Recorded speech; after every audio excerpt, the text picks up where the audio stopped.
fiscal, a lei de crimes administrativos, o governo está no SPC, o governo está no vermelho, o governo queimou todos os seus cartões de crédito e agora quer que esta casa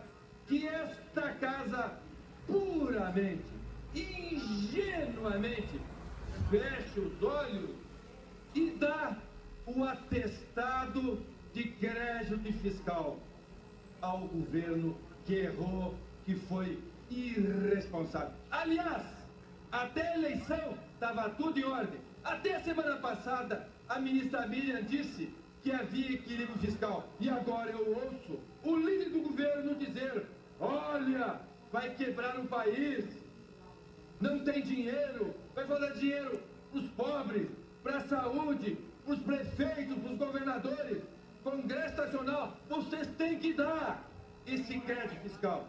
Esta casa amanhã não pode se ajoelhar. Essa casa amanhã não pode rasgar a lei mais extraordinária, mais importante que nós votamos nos últimos 20 anos nessa casa. Que, aliás, o PT não votou naquela época. Eu já era parlamentar. A lei de responsabilidade fiscal.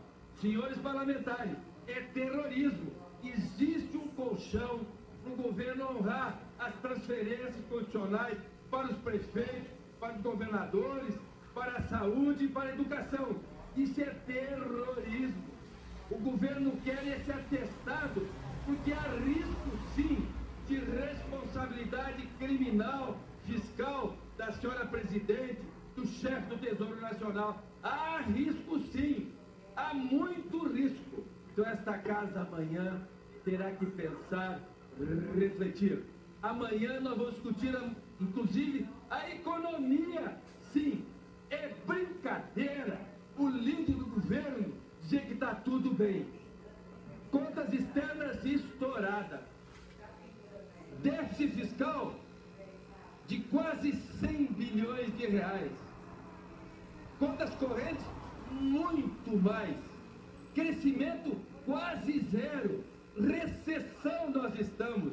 Nós estamos na estagflação, inflação alta, juro alto, paralisia da economia. É só andar nas lojas, conversar com os industriais.